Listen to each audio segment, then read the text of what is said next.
We're going to assemble the panel here on this day before the election. We've got big doings this week in New York. Election, of course, mayoral here in the city. We've got gubernatorial in New Jersey and Virginia. We've got another one happening. Prop 50 in California. We put the whole band on the road and came up here, fought through the flight delays, and by God, we're not leaving until it's over.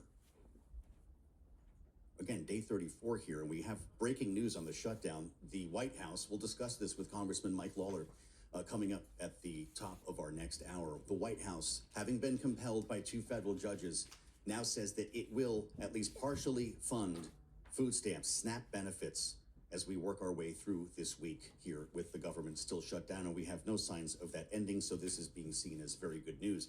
President was asked about it on 60 Minutes last evening. How about that? Sitting down on 60 Minutes after suing CBS News and changing the makeup of the newsroom, he sat down with Norah O'Donnell in the White House, went for the nuclear option. He said, kill the filibuster.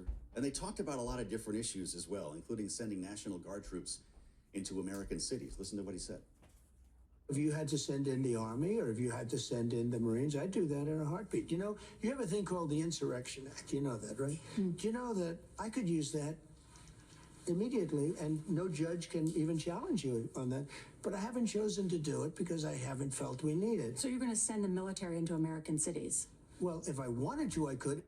But of course, the courts might feel differently about that, and that's where we start our conversation with our political panel on this election eve. Bloomberg Politics contributors Jeannie Shanzano and Rick Davis are with us. Jeannie, Democracy Visiting Fellow at Harvard Kennedy School's Ash Center. Rick is our Republican strategist and partner at Stone Court Capital. I'm guessing that you both had a chance to see this interview, and even before we get into the specifics that were discussed, there wasn't a heck of a lot of news that came out of it. Just in terms of the presence of the commander-in-chief here on 60 Minutes, of all programs, on CBS, of all networks. Rick, what did that tell us about the face of the media now and Donald Trump's ability to change it? Well, I think you have to start with the CBS. It's a totally different station now, network, than it was before. I mean, it might as well be a different network, you know, because the leadership has changed, the ownership has changed, the editorial staff has changed. And so I think you saw that reflected in the Q&A. I mean, no real attempt to fact check, which has always been a big issue with Donald Trump doing these kind of one-on-one interviews. And look, the willingness for Donald Trump to even do the interview, as you point out, Joe, is probably predicated on the fact that he has a completely different ownership and management structure, which he alluded to in the interview yesterday, that would then allow him to want to do an interview there. Is this going to be a model for other news organizations, Jeannie? I'm not sure. You know, and to Rick's point, he not only alluded to the change in leadership, he talked about this great new young woman and acted as if he couldn't remember her name. Of course, it is Barry Weiss, and she has been responsible not even just for bringing Donald Trump back to the network, but of course, just before Steve Witkoff and Jared Kushner. So she is making a host of changes there, and he did several times try to get under Norah O'Donnell's skin, and he tried to say, have you noticed a decrease in crime in DC and all these things? And she didn't much take the bait. And so it was a really, really fascinating interview. I listened to both the interview and then the long form of it, because of course CBS now knows they can't edit. So they released both. That's for sure. So as far as what was discussed, we're still talking about immigration raids, he says, have not gone far enough, Rick, and you just heard his comments about putting troops on the streets of American cities.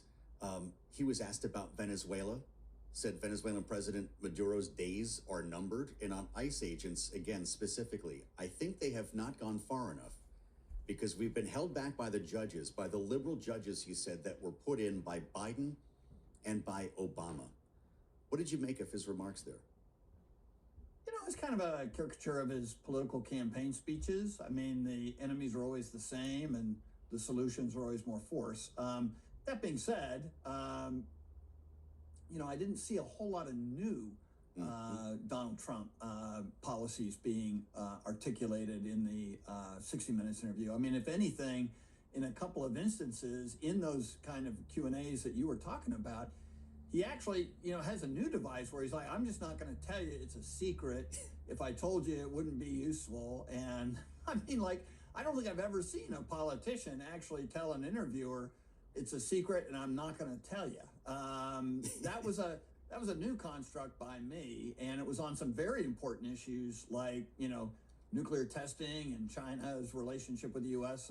As it relates to Taiwan. So, like, these are really important things that he's basically taking the approach that it's me to know and for you to figure out.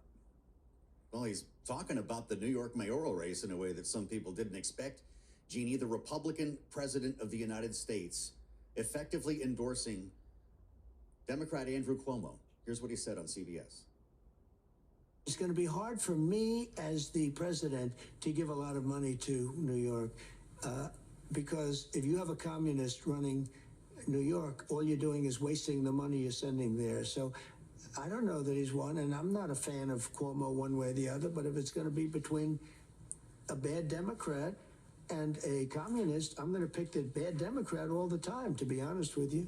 Well, Zoran Mamdani was watching. Pretty quick on social media, Jeannie. Congratulations, Andrew Cuomo. I know how hard you worked for this.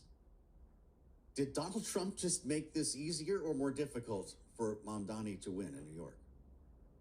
He made it a little bit easier. I'm not sure that will have a huge impact, but he basically said it's the lesser of two evils. I will choose Andrew Cuomo. And of course, Donald Trump is not popular in New York. And in fact, if we look at the latest polls to come out, he is not particularly popular across the country.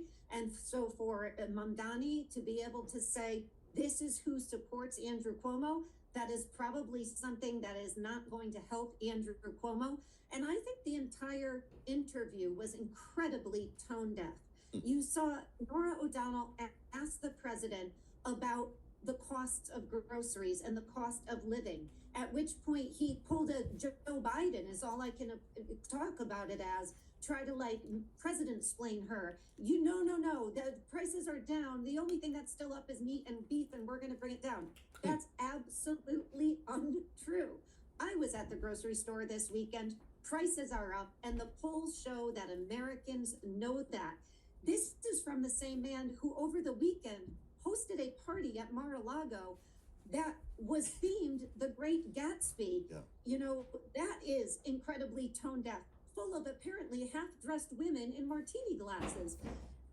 This is somebody who is building this ballroom, knocking down the East Wing and building a gold-plated ballroom. So I think the White House has lost control of this narrative.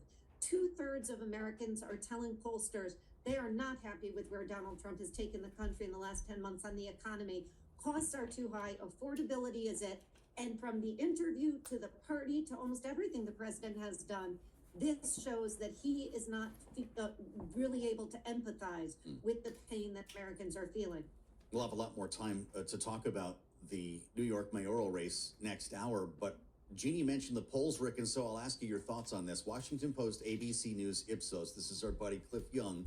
41% of Americans approve the president's handling of the presidency. This is the big question, versus 59% disapprove. Among independents, only 30% approve, 69% disapprove of President Trump's performance. Even the economy, he's underwater, Rick. What do you make of these numbers?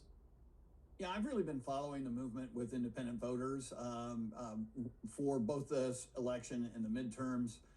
They are going to be critical, and they have been just consistently eroding within their support for the Trump presidency. And when they started, Trump's numbers with independents on election day and on inaugural day were great. And it's just been a slow tick downward, nothing precipitous, right? There wasn't an event you could point to that said this killed him with independents. But when you then conclude, as you did, that look where they are today, it's pretty dismal for any sitting president, especially this one. So I don't know. I think this is an interesting scenario because the president's kind of ignored these races in New Jersey and in Virginia, but also in California. No effort really put forth to influence them other than endorsing Cuomo, which was the least likely to have an impact by Donald Trump. So is that how you see it? My head. Is that how you see it, Rick? Because we talked last week about how Wall Street is going to be voting Cuomo. Can Donald Trump not turn over more stones here in Manhattan? to make this a more Look, he competitive race? Doesn't have that many stones to turn over, Yeah. right? And Sliwa has taken up all the oxygen with Republicans. For whatever reason, Republican voters want to sit on his ballot. And so Trump could have attacked Sliwa and said, hey, don't vote for this guy. But he didn't even do that. So, I mean, I really don't see how he's going to make the magic trick where pulling people off of one and putting them on another without some kind of an effort. Pretty remarkable. What do you think of the way Mamdani wrapped up his weekend, Jeannie? He's been pretty effective, and you know this already when it comes to retail politicking. Went to the marathon, watched football at a bar in Queens with Kathy Hochul, caught the second half of the Knicks game in the nosebleed section. It's good politics locally. It absolutely is. He was portrayed on Saturday Night Live, as were the other two. That was pretty good.